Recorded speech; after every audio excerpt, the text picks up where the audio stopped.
Hola, muy buenos días. Estamos a lunes otra vez y esta vez vamos a cambiar el tema porque ya hemos acabado con las bienaventuranzas que nos han estado ocupando todos los lunes en estos devocionales de verano.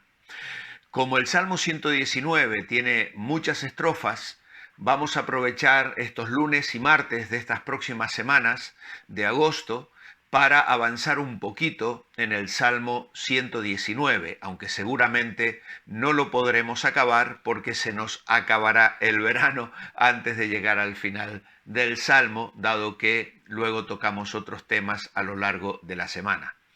Así que hoy vamos entonces al Salmo 119. El título de la estrofa es Un testimonio ejemplar y es la estrofa que comienza con el versículo 73 y dice: Tus manos me hicieron y me formaron. Hazme entender y aprenderé tus mandamientos. Los que te temen me verán y se alegrarán, porque en tu palabra he esperado. Conozco, Señor, que tus juicios son justos y que conforme a tu fidelidad me afligiste. Sea ahora tu misericordia para consolarme, conforme a lo que has dicho a tu siervo. Vengan a mí tus misericordias para que viva, porque tu ley es mi delicia. Sean avergonzados los soberbios, porque sin causa me han calumniado. Pero yo meditaré en tus mandamientos. Vuélvanse a mí los que te temen y conocen tus testimonios. Sea mi corazón íntegro en tus estatutos, para que no sea yo avergonzado.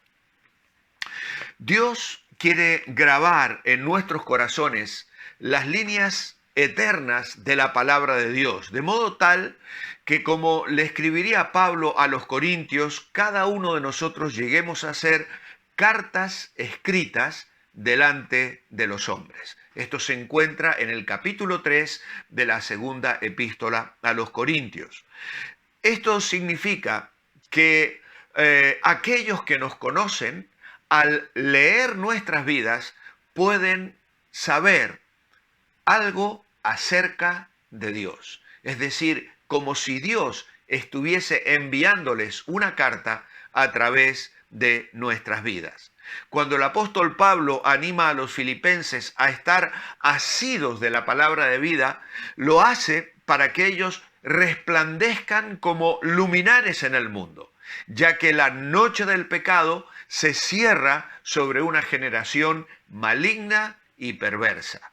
El creyente debe resplandecer en su carácter, en su modo de vida, en su enfoque de las circunstancias y de las situaciones, cómo vamos enfrentando las crisis, los problemas, los desafíos, las alegrías y las tristezas. En todo esto, el creyente es una carta, un testimonio, y obviamente debiéramos ser un testimonio ejemplar. Pedro por eso nos aconseja que crezcamos en la salvación, de modo que seamos identificados como pueblo escogido, como una nación santa, como aquellos que Dios ha comprado para sí, para que cumplamos la misión de anunciar nada más y nada menos que sus virtudes. Dice Pedro, las virtudes de aquel que nos llamó de las tinieblas a su luz admirable. El salmista era también consciente de que su vida afectaba a los demás. Aún en medio de las pruebas, había quienes serían bendecidos por su fidelidad a Dios. Y esto no deja de ser un ejemplo poderoso, al menos en dos aspectos. El primero es un testimonio que promueve la alegría. Y en segundo lugar, vamos a destacar un testimonio que promueve la unidad. ¿Cómo promueve la alegría? Versículo 74. Los que te temen me verán y se alegrarán, porque en tu palabra he esperado. Es muy interesante buscar en el Salmo 119 los versículos que tienen que ver con la amistad. Y ya hemos hablado algo acerca de esto, cómo el salmista escogía sus amigos, no por la actitud que tenían hacia él, sino que primero buscaba la actitud que tenían hacia Dios y entonces trababa amistad con las personas. Es un principio muy importante porque si escogemos nuestros amigos en personas que aman a Dios y que son fieles a Dios, eso garantizará también que nos serán fieles, que podremos estrechar lazos y que mis alegrías serán sus alegrías y las suyas serán las mías en el anhelo de vivir en la voluntad del Señor. Ahora, cuando pasamos por pruebas, es muy fácil que nos volvamos amargados, que nos vivamos quejando, quejumbrosos, siempre criticando, quejándonos de las situaciones que nos tocan vivir. Incluso llegamos a ser personas que podemos volvernos difíciles para los demás. Es decir, llega un punto en que a veces no quieres ni estar con esa persona, porque todos sus comentarios son negativos contra el gobierno, contra los partidos políticos, contra sus jefes en el trabajo. Y ya no hablemos de que critiquen la iglesia o los ambientes en los que nosotros mismos compartimos. Así que personas difíciles. Ahora, nos centramos en nuestras propias necesidades, lamentablemente, cuando tenemos esa actitud quejumbrosa. Y nos olvidamos que somos hechura suya, creados en Cristo Jesús para buenas obras, las cuales Él preparó para que anduviésemos nosotros en ellas. Nuestro formador, del que habla aquí el versículo 73, tus manos me hicieron y me formaron, sabe la capacidad de aguante que tenemos y ha prometido no darnos más de lo que podamos soportar. Por lo tanto, aún bajo la experiencia de la aflicción, podemos encontrar motivos de gozo y esperanza, lo cual a su vez produce alegría en el corazón de los que están junto a nosotros. Así somos una fuente de bendición para otros, a la vez que esto mismo se traduce en consuelo y fortaleza para seguir adelante. El salmista espera en Dios y en su palabra. ¿Y por qué lo hace? En el verso 75 dice, conozco, oh Señor, que tus juicios son justos. El salmista conoce la justicia de Dios. Sabe que Dios interviene en la vida de las personas. Y Él es un Dios justo. Un Dios justo. Esto comunica paz, tranquilidad al corazón del creyente. Descansa plenamente en un Dios que interviene en justicia en su vida. Aunque a veces tengamos que sufrir injusticias, porque vivimos en un mundo caído, rodeado de pecado. Sin embargo, experimentamos y sabemos que finalmente la justicia de Dios va a prevalecer, aunque pisoteen nuestros derechos en ocasiones, como sucedió con el Señor Jesucristo. Él fue tratado injustamente. Sin embargo, Pedro dirá que encomendaba la causa al que juzga justamente. No vociferaba, no insultaba, no respondía con maldición, pero se dejaba caer en las manos del Dios Todopoderoso. Y ese es el ejemplo que encontramos en Jesús. Luego también el salmista conoce la fidelidad de Dios, a pesar de su aflicción. Dice, conozco que tus juicios son justos y que conforme a tu fidelidad me afligiste.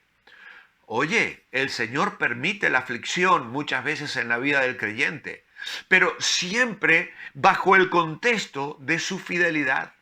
Él ha prometido estar con nosotros. Él ha prometido ser nuestro consuelo. Él ha prometido ser nuestra fortaleza. Él ha prometido no dejarnos padecer más de lo que podemos sobrellevar. Y entonces vienen las aflicciones, vienen las situaciones difíciles.